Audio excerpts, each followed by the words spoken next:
Hello students, मैं संजय सिंह चौहान एक बार फिर आपके सामने मौजूद हूं। आज की क्लास शुरू करने से पहले मैं कुछ रिकमेंडेशंस करना चाहूंगा। रिकमेंडेशंस किस तरह के होंगे कि बेटा देखिए, हम लोग कई सारे एक्सपेरिमेंट, आपने एक दो एक्सपेरिमेंट देखे होंगे जो मैंने यहाँ कराए, और ऐसे बहुत सारे एक्सपेरिमेंट्स होते हैं, आगे भी मैं कराऊंगा। एंड इस तरह के बहुत सारे एक्सपेरिमेंट्स एक ही वीडियो में डाल पाना पॉसिबल नहीं हो पाता कई बार, क्योंकि वीडियो बहुत लंबी हो जाती है। तो मैं अपने दो मित्रों का, दो बहुत अच्छे मेरे भाई हैं, गुरु भाई हैं, उनका नाम, उनका चैनल आपको साथ शेयर करना चाहूंगा। हमारे अमित सर हैं, अमित वाजपेयी सर, उनका चैनल है विज्ञान के प्रयोग। हमारे मनीष सर है, उनका नाम है ज्ञान का यान। ये बहुत अच्छे वीडियोस आपके इनके चैनल, आप लोगों को इनके चैनल्स पर मिलेंगे। हमारी डेली लाइफ में आसपास की चीजों में छोटी छोटी चीजों को यूज करके हम किस तरह से साइंस की नए नए चीजों को सीख सकते हैं। आपके इवन आपके लिए टॉपिक्स हैं, इनके बारे में हम क्या नया सीख सकते हैं। धीमे धीमे कई सारी एक्टिविटीज कर सकते हैं। आप लोग इनके चैनल पर एक बार जरूर जाएं, सब्सक्राइब करें, और मैं भरोसा दिलाता हूं आपको बहुत कुछ सीखने को मिलेगा। नाम फिर से ध्यान रखिए, विज्ञान के प्रयोग by Amit Vajpayee sir and ज्ञान का यान by mister Manish Kumar sir. Okay बेटा, चलिए अब अपनी क्लास आगे कंटिन्यू करते हैं।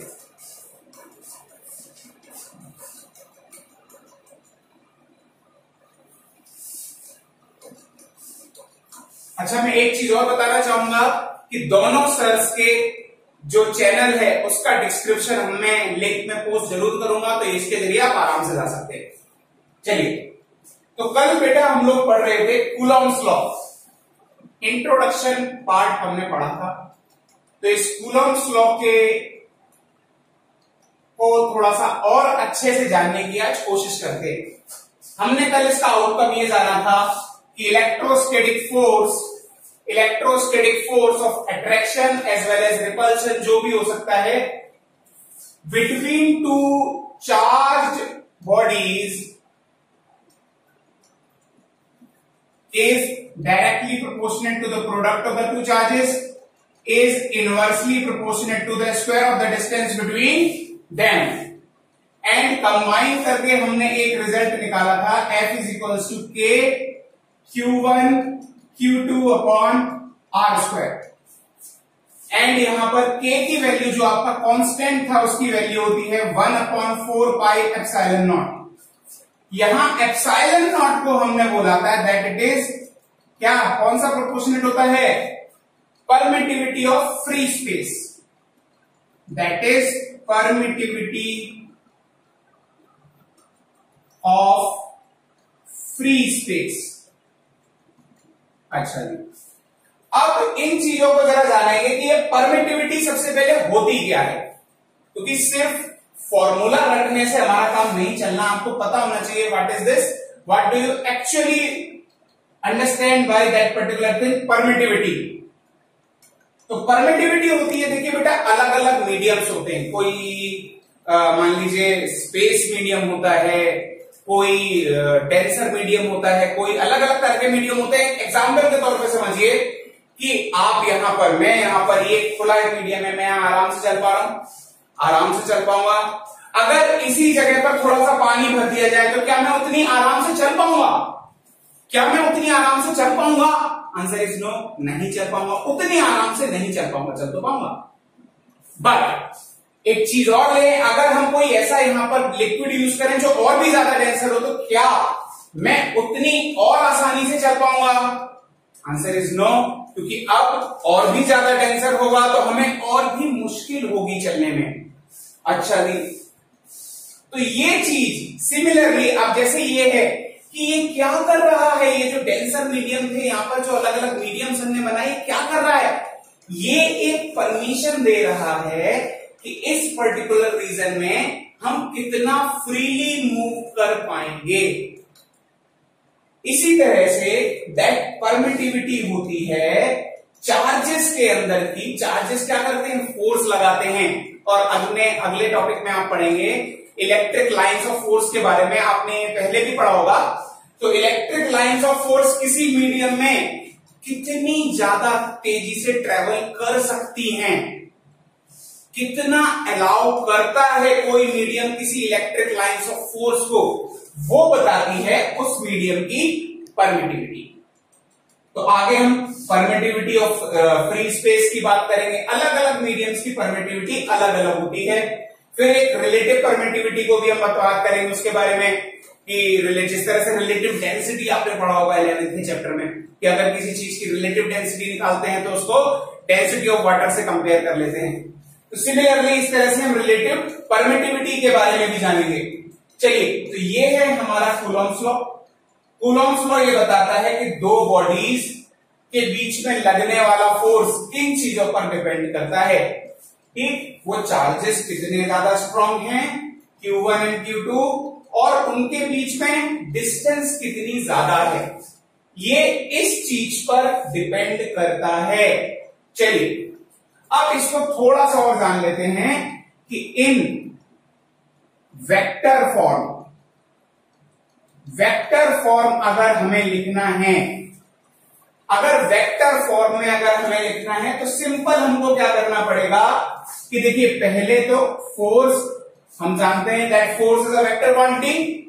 Force is a vector quantity. तो समझिए जरा, this is charge Q1, this is charge Q2, तो यहां से यहां तक की डिस्टेंस को हम क्या बोलेंगे, R1 से लेके 2 तक। अच्छा, यहां से यहां तक की डिस्टेंस हो गई R1 से लेके 2 तक।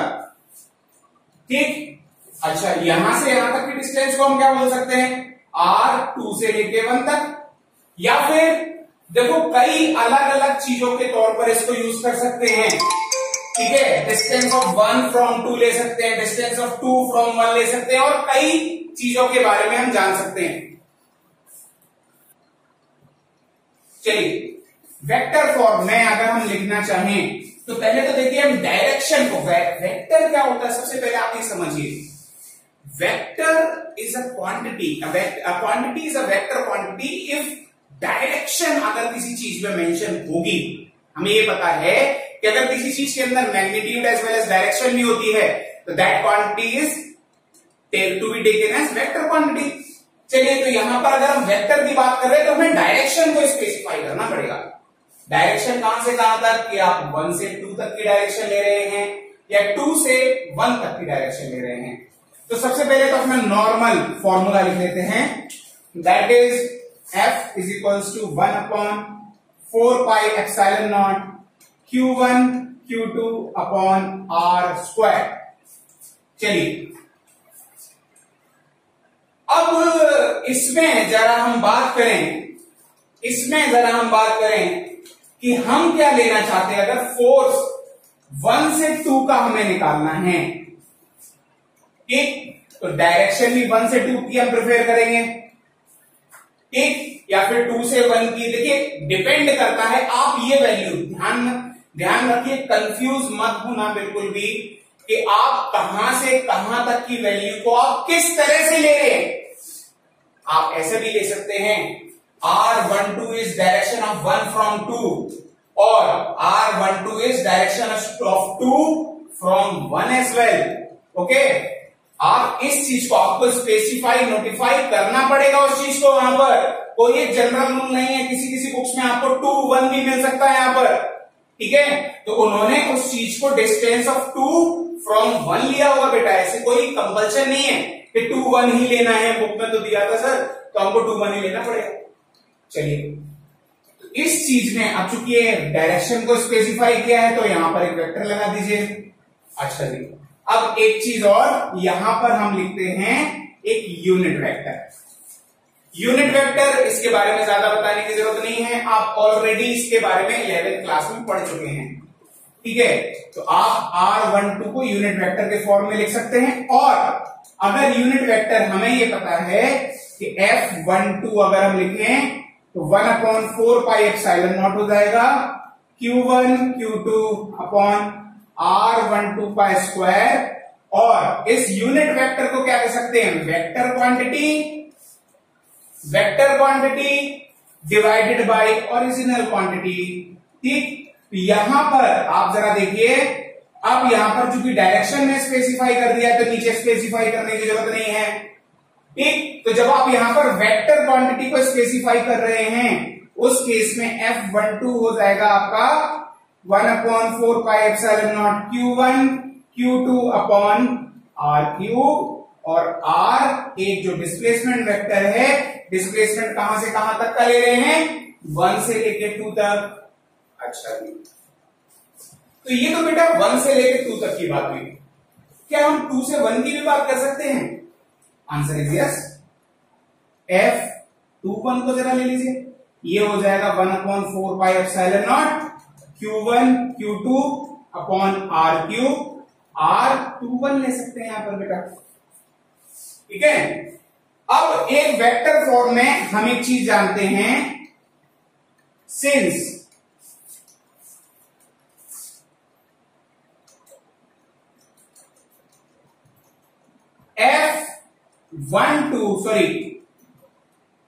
R12 is negative of R21, हम ये जानते हैं कि अगर ये डायरेक्शन है तो इस डायरेक्शन को इक्वल एंड अपोजिट डायरेक्शन है तो हमको वेक्टर के फॉर्म में उसको नेगेटिव फॉर्म में लिखते हैं, ठीक है।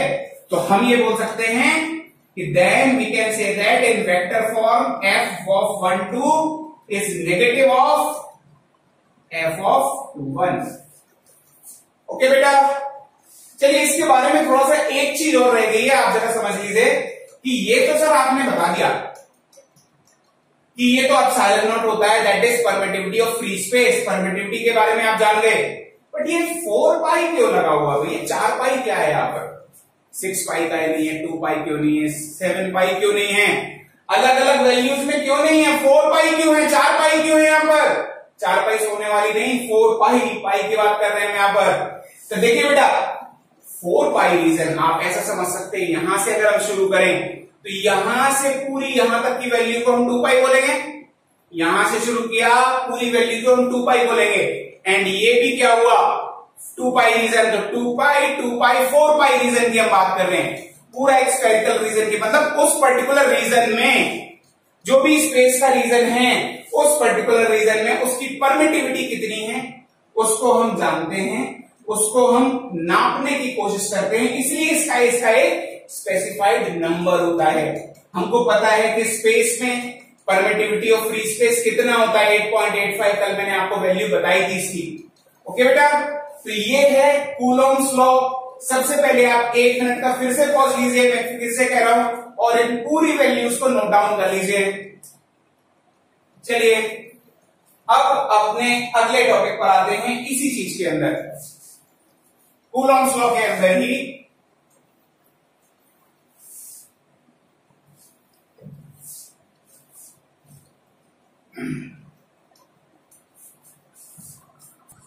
चलिए बेटा, मैं आपसे एक बार फिर से ये कहना चाहूंगा कि आगे बढ़ने से पहले जो भी हमारे साथ नए स्टूडेंट्स जुड़ रहे हैं, अगर वो डायरेक्ट इस लेक्चर पर आए हैं तो मैं उनको एक सजेशन दूंगा कि बेटा पहले वाले लेक्चर्स को पहले जरूर देखिए, क्योंकि आगे के जो भी टॉपिक्स आने होंगे वो कोरिलेट करेंगे पहले के टॉपिक से। तो पहले के टॉपिक्स को देख के समझ लीजिए, कोई डाउट हो तो कमेंट सेक्शन में मेरे से डाउट पूछ लीजिए, उसके बाद इस लेक्चर को कंटिन्यू कीजिए। ओके बेटा, चलिए अब हम एक बात करते हैं। देखिए बात ऐसी होती है, हम क्या करने जा रहे हैं इस पर्टिकुलर टॉपिक में, क्या समझने जा रहे हैं कि सर आपने तो 2 चार्जेस के बीच का फोर्स निकाल के हमको बता दिया, लेकिन हम ये थोड़ी ना बोल सकते हैं कि इसके अंदर 2 ही चार्ज होंगे, इसके अंदर तो बहुत सारे चार्ज हो सकते हैं, ठीक है। बहुत टेंशन होती है सर दिमाग में, एक ही थोड़ी ना होती है, कई चीज मेरी बॉडीज पर फोर्स लगा रही होती हैं, तो मेरे ऊपर लगने वाला टोटल फोर्स कितना है। सिमिलरली इसके अंदर एक चार्ज थोड़ी ना, कई सारे चार्जेस हैं, तो इसके ऊपर लगने वाला टोटल फोर्स कितना है, कैसे कैलकुलेट करें, वो हम इस टॉपिक में पढ़ने जा रहे हैं। तो चलिए force on a charge due to multiple charges.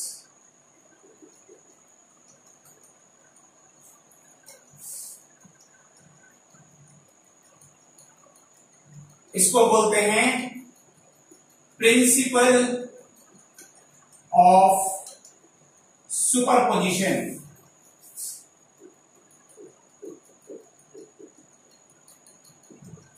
बेटा सुपरपोजिशन को बार बार बताना आप सही नहीं होगा। पहले भी इसके बारे में 11th क्लास में कई बार इसके बारे में पढ़ चुके हैं कि सुपरपोजिशन होता क्या है। मतलब आप ऐसे भी समझ सकते हैं कि ऐड ऑन करना हर चीज को। मेरे ऊपर कितने फोर्सेस लग रहे हैं, एक मुझे यहां खींच रहा है, एक मुझे यहां खींच रहा है, एक मुझे यहां खींच रहा है, एक मुझे यहां खींच रहा है, तो मेरे ऊपर लगने वाला फोर्स, टोटल फोर्सेस कितने लग रहे हैं, यानी हम सबको सुपरपोज कर रहे हैं। ओके बेटा, प्रिंसिपल ऑफ सुपरपोजिशन की बात कर रहे हैं।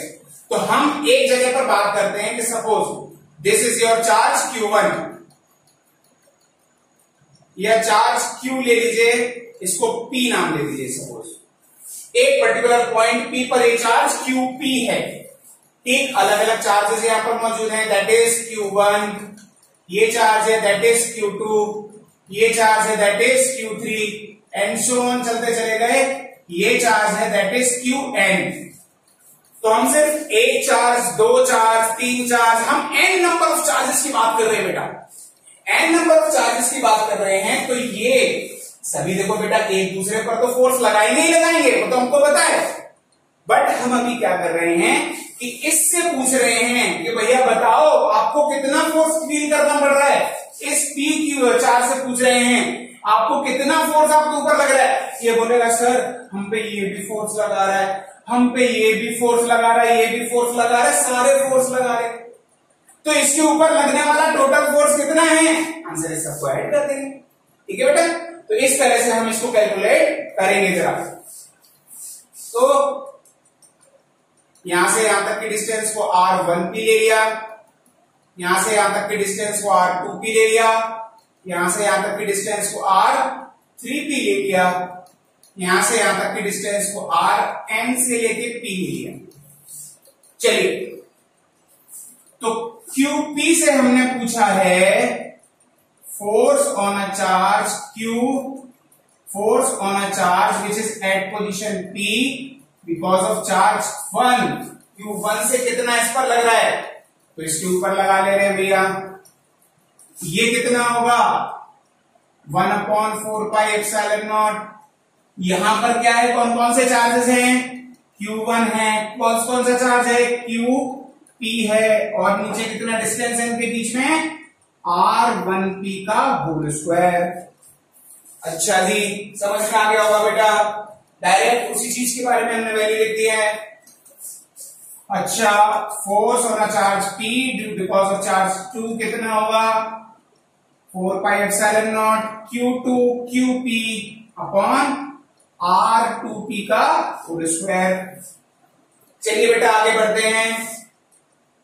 P3 पर कितना लग रहा होगा 1/4πε0 Q3 QP divided by R3P का होल स्क्वायर। ये F है यहां पर। चलिए सिमिलरली डॉट डॉट डॉट करते चले जाएं।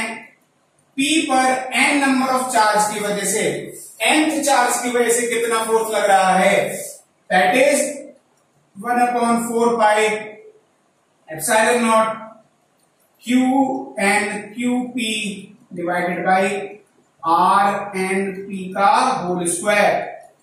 चलिए अब हम यहां पर जरा नेट फोर्स निकालना चाहते हैं कि नेट फोर्स कितना है।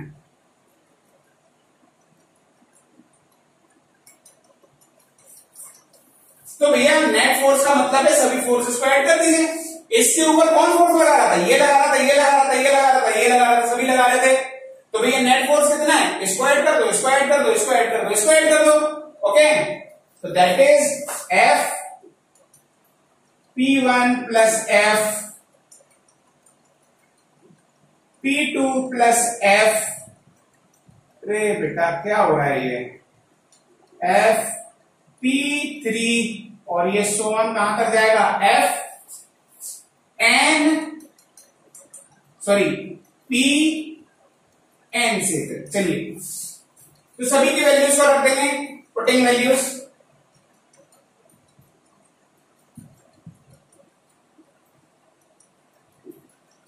F net will be equals to, ये कितना हो गया, देखिए 1/4πε0 और क्यूपी सभी में कॉमन है, तो क्या हम इसे कॉमन ले सकते हैं, ऊपर से क्यूपी नीचे से 1/4πε, इसमें भी क्यूपी है 1/4πε0 है, इसमें भी क्यूपी है 1/4πε0 है, सभी में कॉमन है, तो हम इसको जरा कॉमन निकाल लेते हैं, that is QP upon 1/4πε0। Okay, यहां से क्या बचा, that is Q1 upon R1P का होल स्क्वायर प्लस ये क्या हुआ Q2 अपॉन R2P का whole square, Q3 upon R3P का होल स्क्वायर, सो ऑन कहां तक Qn अपॉन RnP का होल स्क्वायर। चलिए अब क्या करें, हम इनको जरा समेशन फॉर्म में लिखना चाहें तो कैसे लिख सकते हैं, नेट फोर्स कितना है हमारा QP अपॉन 4πε0, समेशन फॉर्मेट में लिख लीजिए क्योंकि देखिए सम हो रहा है, सभी का एड अप हो रहा है, तो समेशन फॉर्म में लिख लिया। समेशन फॉर्म की लिमिट्स क्या होंगी, R इक्वल्स टू 1 से लेके कहां तक गया है, n तक, I इक्वल्स टू 1 से लेके गया है n तक, देखिए ऊपर भी 1 से लेके n तक गया है, तो ये हो जाएगा QI divided by R I P का होल स्क्वायर। ये हो गया बेटा आपका net force on a single charge due to multiple charges.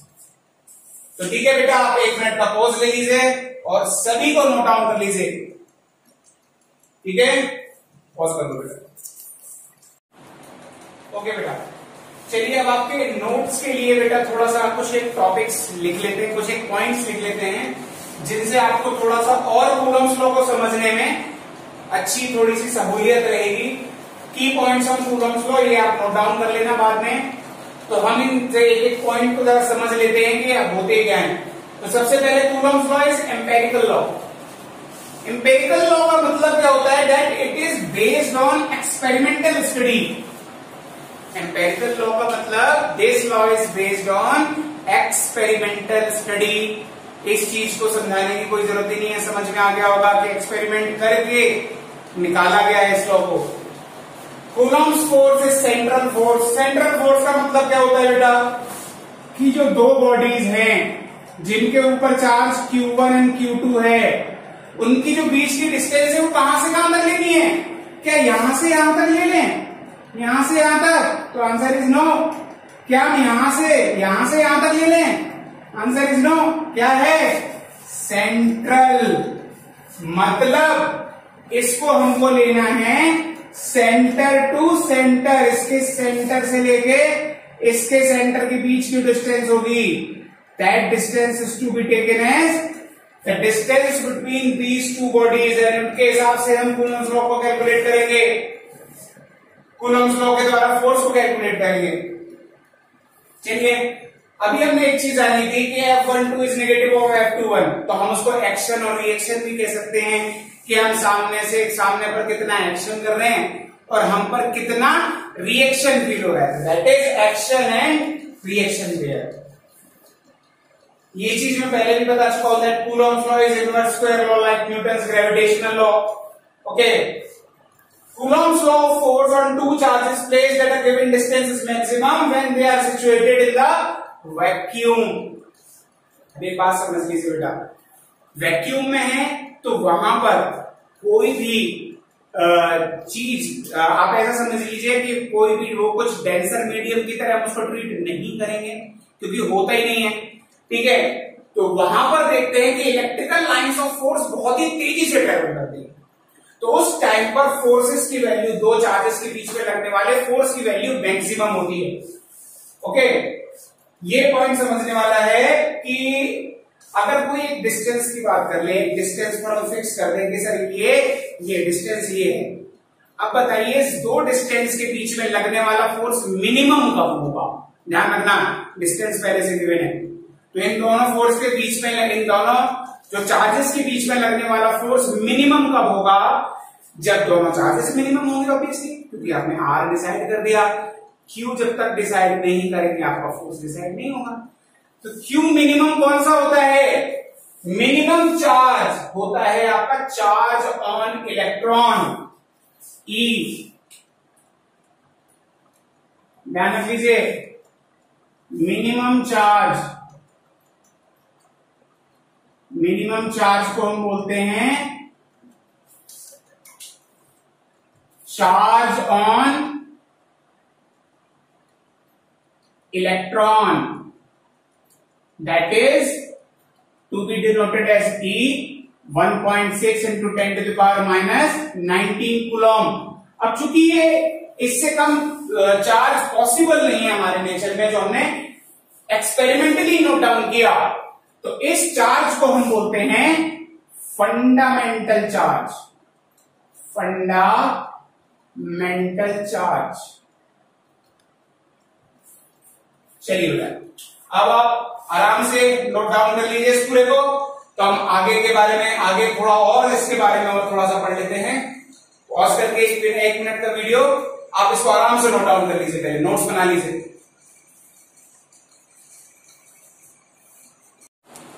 Okay बेटा, अब अपने नोट्स को ही आगे बढ़ाते हैं। अब हमने जो सुपरपोजिशन प्रिंसिपल जो पढ़ा था, सुपरपोजिशन प्रिंसिपल के भी जरा की पॉइंट्स पर डिस्कशन कर लेते हैं।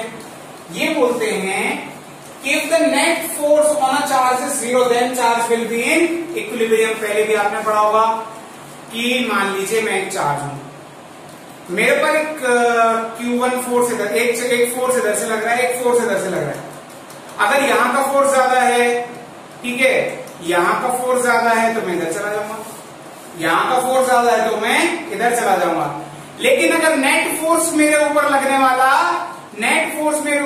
वाला कितना है, अगर 0 है, तो हम ये बोलेंगे that I am in equilibrium condition.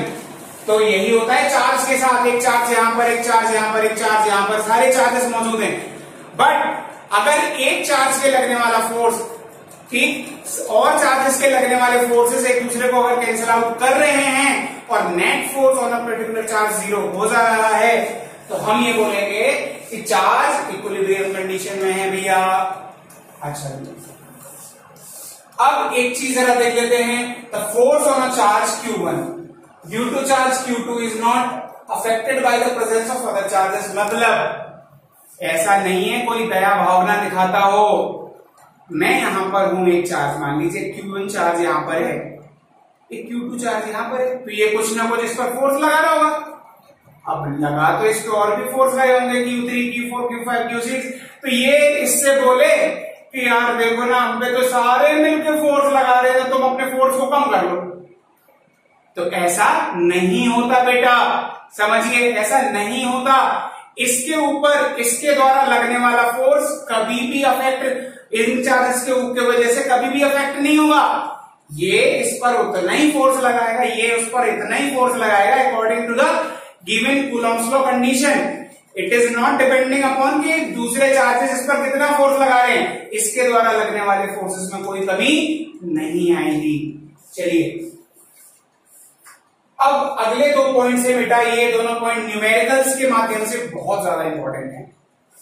तो ये देखा है कि हमने, कि मान लीजिए ए बी 2 पॉइंट हैं, इस पर 2 पॉजिटिव चार्ज लाइक चार्जेस रखे हैं अगर, या दोनों अनलाइक चार्जेस रखे हैं, और हम कोई अगर चार्ज लेके आए, हम कोई भी चार्ज लेके आए और बीच में प्लेस कर दें, तो ये इक्विलिब्रियम कंडीशन में कब रह सकते हैं, जब ये कंडीशन फॉलो हो रही हो। देखिए, हमने बीच में, इन दोनों के बीच की डिस्टेंस थी a, और हमने x डिस्टेंस पर, a से x डिस्टेंस पर एक चार्ज लाके रख दिया। अगर दोनों Q थे पॉजिटिव, तो पॉजिटिव Q लाके रखा। अगर हमने देखा कि क्या हुआ, नेगेटिव Q थे तो नेगेटिव Q लाके रखा, तो हमने देखा क्या हुआ, x डिस्टेंस पर यहां से यहां तक की डिस्टेंस a माइनस एक्स होगी, क्योंकि ये a थी, ये x है, तो ये a माइनस एक्स है। चलिए, तो देखिए ये क्या होगा, देखिए जरा, अगर ये पॉजिटिव है, ये पॉजिटिव बीच में पॉजिटिव ले आए, तो ये इस पर फोर्स ऑफ रिपल्शन लगाएगा, और ये भी इस पर फोर्स ऑफ रिपल्शन लगाएगा। अगर नेट फोर्स 0 है, तभी तो इक्विलिब्रियम कंडीशन में जाएगा, यानी दोनों फोर्सेस इक्वल हो जाएंगे। तो ये वाली कंडीशन की वजह से ये इक्विलिब्रियम कंडीशन में रह सकता है। सेम केस होगा नेगेटिव चार्जेस के लिए, ठीक है। ये इस पर फोर्स ऑफ रिपल्शन लगाएगा, ये भी इस पर फोर्स ऑफ रिपल्शन लगाएगा, और दोनों लगने वाले फोर्स एक दूसरे को कैंसिल आउट कर देंगे, तो तब ये इक्विलिब्रियम कंडीशन में रह सकता है।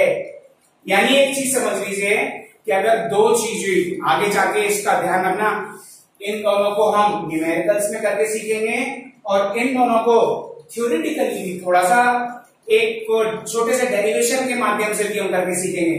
अभी नोट्स के हिसाब से आप नोट कर लो बेटा।